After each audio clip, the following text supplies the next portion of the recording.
मेरे को तो कभी आस नहीं थी मैं टिकट मिल जाएगी। तो मेरी पार्टी को मेरे को आदेश दिया, वो पार्टी को मैं अपने से चढ़ बढ़ के काम करके दिखाऊंगा। राष्ट्रीय कदम समाचार सेवा में आपका स्वागत है। दिल्ली नगर निगम के उपचुनाव को लेकर हम ताजी अपडेट कल से आपको देते आ रहे हैं। आज इस समय उपस्थित हैं हम चौधरी जयपाल चीनी प्रधान जी के, जो भारतीय जनता पार्टी के यहाँ से वार्ड नंबर 35 प्रत्याशी हैं। आइए लेते हैं जानकारी, किस प्रकार मतदाताओं से वोट की अपील करेंगे चौधरी जयपाल जी। देखो जी, मैं पहला तो अपने पूरे गांव, पूरी कॉलोनियों को मैं आपके ओर से शुभकामनाएं दे रहा हूं। और मैं एक कॉलोनी का प्रधान हूं, बाबा हरिदास का। 10 साल से गांव मेरा टीकरी कला है और 4 मेरे गांव हैं और मेरी कॉलोनियाँ 4 बड़ी कॉलोनियाँ हैं। मैं उनका धन्यवाद करता हूं जी। मैं अपील कर रहा हूं, एक एक वोट कमल के फूल पे दे। और मैं अपनी पार्टी का सबसे पहला तो शीश ये मैं सन 91 से कार्य करता हूं। मेरे को तो न्यू ही नहीं पता था, नहीं मैंने कोई टिकट की वो मांग करी। मेरी पार्टी में तो एक तो अपना वो बना रखा था संयोजिक, वो संयोजिक था, उसका काम देख रेख करा करता। मैं सन 96 से मंडल अध्यक्ष, पहला किसान मोर्चा रहा जी, 3 बार मंडल अध्यक्ष रहा, इब्रानी खेड़ा प्रभारी हूँ। तो इसके उससे मैं तो पुराना कार्यकर्ता समझ के पार्टी ने मेरे को मौका दिया। इस मौके को मैं व्यर्थ नहीं जाने दूंगा। किस प्रकार की समस्याएं आप अपने वार्ड को देख रहे हैं, किस प्रकार यहाँ की जनता को आश्वासन कर देते हैं कि बनने के बाद सबसे पहले इन समस्याओं का समाधान करूंगा? देखो जी, गांवों में तो और फल की हमारी निकासी पानी की बहुत दिक्कत है। हमारे जोड़ हैं और फल हो जाते हैं। और वैसे भी हमारे गांव के जो नाले नालियां हैं जिसमें सारे उसका कनेक्शन जोड़ों में क्लब में। और ऐसे ही मेरी कॉलोनियों में, कॉलोनियों का मेरे लेखराम पार्क होया, अमर कॉलोनी, सोन पार्क होया, ये टिगरी एक्सटेंशन होया। तो इनके जो हमारे रोहतक रोड पर नाले हैं इसमें वो है जी सब को। तो उसके उसमें हम जैसे मैंने चाय को हैंड ओवर कर लिया पंजाबी बाग से टिगरी बॉर्डर तक, हमारा काम जोरों शोरों से चल रहा है। ये होने के बाद हमारे अमर कॉलोनी सोन पार्क का ये पानी की ये ड्रेन में पानी पड़ने लग जाएगा, उससे तो हम वो हो जाएगा। मेरे गांव के जोड़ों के रहे मैं प्रयास, हमारी ये तो 3 उसकी इंजन की सरकार है। हम अपनी निकासी के लिए सबसे पहला इसका वो करूंगा मैं जी। जो पानी की निकासी नहीं होगी तो फिर सुधार तो वैसे नहीं होगा। जो एमसीडी का काम है जी, मैं अपने को पूरा पहले भी मैं एमसीडी का काम देख रहा था जी। और मैं एमसीडी के उसमें कोई भी चीज की अपने वार्ड में कमी नहीं छोड़ूंगा। सर, हमने आपके वार्ड का सर्वे किया, यहाँ के स्थानीय मतदाताओं से मिले, उनकी समस्याएं सुनी। उनका एक कहना है कि अब की बार इस वार्ड से लगभग 50% पोलिंग जो है भाजपा के पक्ष में होने जा रही है। आधी वोट आपके पक्ष, आधी वोट विरोधियों के पक्ष में जा रही है। इससे आपके कार्यकर्ताओं में भी जोश है और साथियों में भी एक खुशी का उत्सव है। देखो जी, मैं भी एक कार्यकर्ता था जी। वो कार्यकर्ता के बीच से ही टिकट दी पार्टी ने, तो मेरे कार्यकर्ता बहुत खुश हैं, चढ़ बढ़ के काम कर रहे हैं। हमारे उसमें हमारी पार्टी में कोई किसी का दुभेष नहीं है। वे कह रहे हैं भाई हमारे अंकल जी दादाजी सीनियर थे, सीनियर के उससे टिकट मिला, पार्टी को टिकट बहुत अच्छा दे रखा है। तो मेरे से कोई नाराज नहीं है। और मेरे बुजुर्ग नौजवान साथी, मेरी मातृ शक्ति, क्यों मेरे को जो भी मेरे को ड्यूटी मिली है मैं उस पर खरा काम करवाता हूँ। एक बार मैं चाहूंगा अपनी ओर से यहाँ के मतदाताओं से वोट की अपील करें कि वोट डालने जरूर जाएं।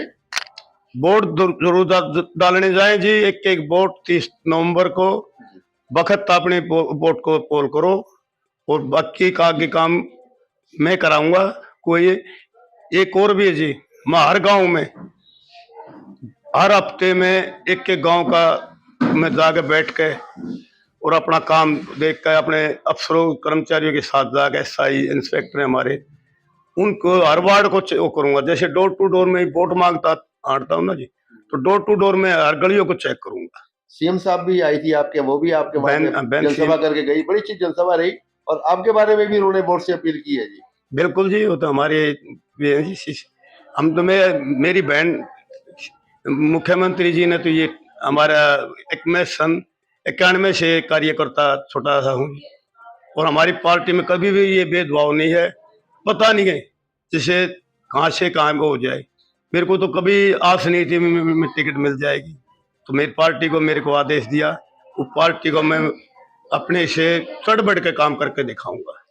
आसपास के नेताओं ने भी आपको मुबारकबाद दिया, हरियाणा से भी मुबारकबाद आपके पास आ रही देखो है? जी, मैं सन 94 से एक सांसद कार्यक्रम करता हूँ रागनिया का। जी जी जी। नेताजी का जन्मदिन मनाता हूँ 23 जनवरी को। कम से कम 20,000 की तादाद से इकट्ठा होता मैं धार्मिक भजन रागनी कराता हूँ। तो हमारे यहाँ तो एक 23 जनवरी का मेला सा भरा है जी। ये आजाद हिंदग्राम जी डॉक्टर साहब सिंह जी ने ये यहाँ नींव रखी थी और पूरा भी उसी ने कराया। और उसी ने कही थी भैया जहाँ का सतान है वहाँ ये भजन कीर्तन कराने चाहिए और कराओ। वे रात को भजन कीर्तन सुनने आया करते और दिन में गायकों को इनाम देने आया करते। उनको बड़ी चढ़ का हमारे 6 एकड़ जमीन थी, उनमें ये आजाद हिंदग्राम मेरे गांव का तो टीकरी कला था, ये आजाद हिंदग्राम टीकरी कला कर दिया। बहुत बहुत बहुत। तो मैं तो जी मेरे को मैं कोई राजनीति में नहीं था, मैं तो राजनीति में नेताजी के सुभाष चंद्र बोस के उसमें मैं राजनीति में आया हूँ और मैं वर्मा जी का एक छोटा सा कार्यकर्ता उस टाइम से बना हुआ हूँ। और मैं तो ये कहूँ और मतलब मेरे साहब सिंह जी के जो सपने अधूरे हैं मैं उनके वचनों पर चलकर मैं उसको पूरा करूँ। मेरी और मेरे भाई परवेश की यही आत्मा है। जैसे हमारी यहाँ 90 एकड़ जमीन उनके उसमें पड़ी है कॉलेज के उसकी, तो उस पर भी हम हमारे बड़े भाई परवेश जी और ये इस पर लग रहे हैं। 2100 करोड़ रुपया का वो बजट दे दिया उनके पेड़ों के साफ सफाई के लिए। ये पेड़ हट जाएंगे, उसमें 100-200 पेड़ हैं जी। मुख्यमंत्री से वो करवा कर हम लोग मिल गया। हम एक स्पोर्ट्स कॉलेज भी हम अपनी यहाँ मेरे गेवरे मोड़ परवेश जी भी तो जयपाल जी बल्कि वोट मांग रहे हैं। ठीक है, परवेश जी हमारा हम तो एक परिवार है जी। जब मैं एक आंगली पकड़ के मैं गुरुमा जी के साथ तो मैं उसके साथ रहा करता। मैं परवेश के परिवार का हूँ, मास्टर आजाद सिंह है जी, उनके साथ भी वो कराऊँ। 2007 में मास्टर जी ने इलेक्शन लड़ा तो वर्मा जी कहने लगे भाई इलेक्शन और गांव भी हैं, बूझ का इलेक्शन लड़ा है, तेरे को मैं टिकट नहीं दूंगा। बोला जी मैं बूझ लूंगा। तो उस टाइम पर हम जी 17-18 कार्यकर्ता थे। तो सबसे पहले गुरु जी बोले मास्टर आजाद सिंह भाई जयपाल चिन्हित तू है बता प्रधान जी टिकट किसको। माँ जी मेरी तो आत्मा मानना है आप हमारे में सीनियर हो, आपको ही होनी चाहिए। बोला अभी लिख के दे दे, मैं ले लो जी की बात होगी इसमें। हमने वो कर दिया, बोला चलो साहब के पास चलेंगे।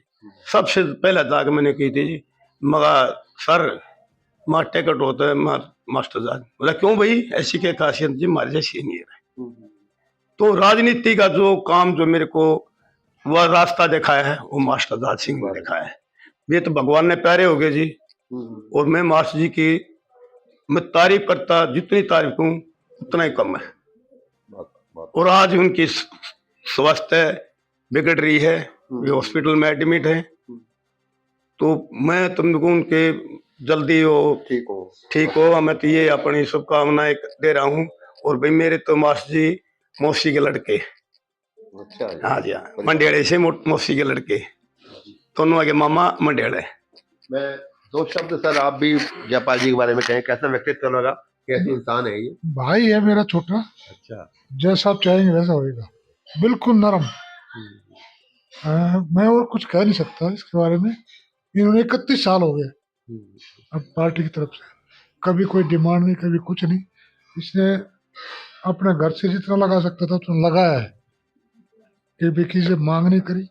और हम तो यूँ कहते हैं कि पूरा काम जितना जिसको इसको काम मिलेगा उसको 101% करेंगे। सेवा का मौका दो, सेवा का मौका एक बार दे दो। अगर कोई काम नहीं करे तो हमारे कान पकड़ दो। मैं इससे बड़ा हूँ, उसके चाचा ताऊ का लड़का हूँ, ये मेरा भाई छोटा है। ये क्या है? तो ये थे हमारे बीच जो जयपाल जी, बहुत उत्साह में है, जनता का अच्छा समर्थन मिल रहा है और लगता है कि एक तरफा माहौल भाजपा के पक्ष में यहाँ से जाने जा रहा है। एडवांस में शुभ मुबारकबाद तो जयपाल जी।